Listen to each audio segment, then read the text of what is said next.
La Guerra Civil Espanyola, entre altres efectes desastrosos, va provocar una gravíssima alteració de la vida cultural catalana a causa de la mort d'alguns creadors durant el conflicte, de l'exili posterior d'altres figures destacades i especialment per la censura que es va imposar i per la prohibició d'expressar-se en català. Donde se anunció al mundo la sensacional noticia.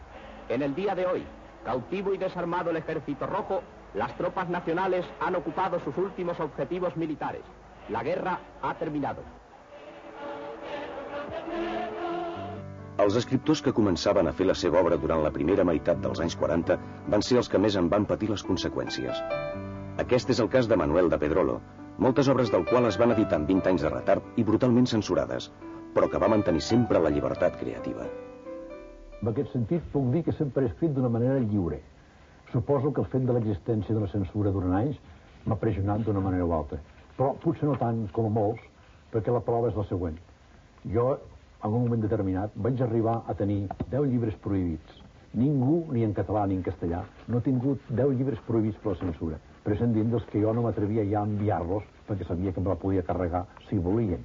Aleshores vol dir que, en aquest sentit, no em puc queixar.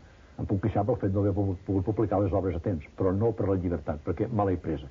No existia, però me l'he presa. Manuel de Pedrolo va néixer el dia 1 d'abril de l'any 1918 al castell de l'Aranyó, prop de Tàrrega i de Cervera.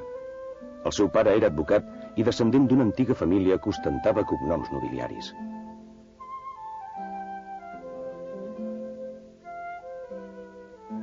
Manuel de Pedrolo era un home singular, i singular va ser el seu naixement i els seus orígens.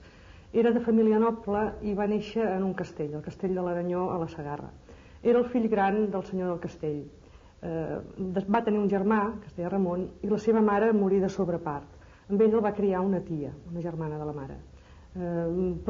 Li pertocaven usar una rastrellera de cognoms nobiliaris que eren seus, però mai no ho va fer, va mantenir el de, però mai no ho va fer i semblava que més aviat s'avergonyís o que li sabés greu aquest origen que l'apartava, el singularitzava amb una cosa que a ell no li agradava dels altres. Aquesta singularitat també es va fer palesa a l'escola. Malgrat que el seu pare era lliure pensador, els va fer anar amb ell el seu germà als escolapis. Allí s'hi destacaven per la seva vestimenta, portaven cabells llargs en una època que els nens anaven gairebé rapats, i uns vestits, i sobretot sembla que ell parla d'unes gorretes que el preocupaven perquè aquest fet de diferenciar-se dels altres li va proporcionar disgustos i fins i tot humiliacions. Sempre va tenir la voluntat sembla que potser va voler oblidar aquests orígens potser per aquelles males estones o per una voluntat de no diferenciar-se dels altres. La tardor de 1935 Manuel de Pedrolo ve a Barcelona, ve a examinar-se de dues assignatures de batxillerat que li han quedat penjades, però en comptes d'estudiar es dedica a descobrir la ciutat que el fascina. S'hi perd i descobreix una delícia que no l'abandonarà mai, que és el fet de sentir-se anònim. Sembla que aleshores decideix que s'hi pot viure a Barcelona.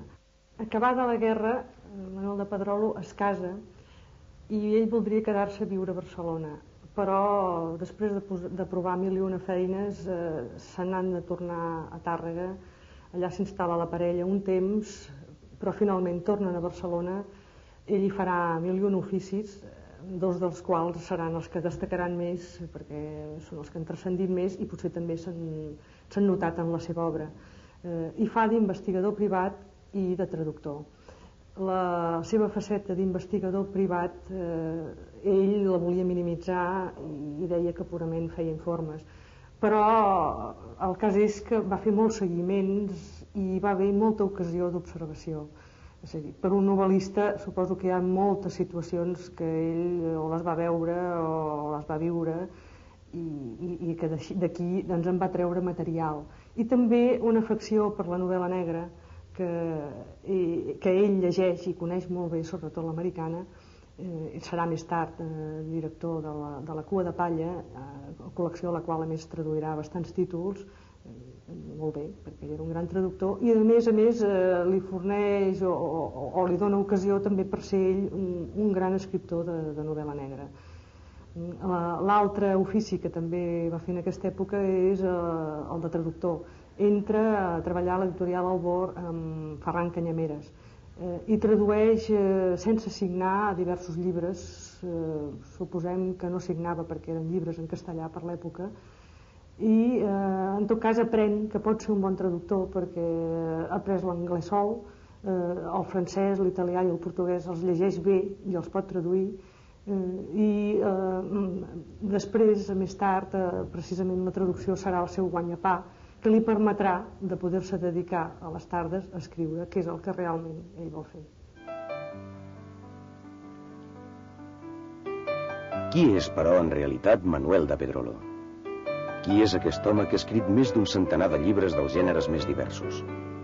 Aquest home que cada dia passejava sol per Barcelona, que cada diumenge anava sol al mercat de llibres vells de Sant Antoni. Aquest home que no volia sentir parlar dels seus orígens nobles, que sempre va viure modestament, que no va sortir del país, que no tenia televisió, que gairebé no concedia entrevistes, que cada dia escrivia meticulosament i llegia fins a la matinada.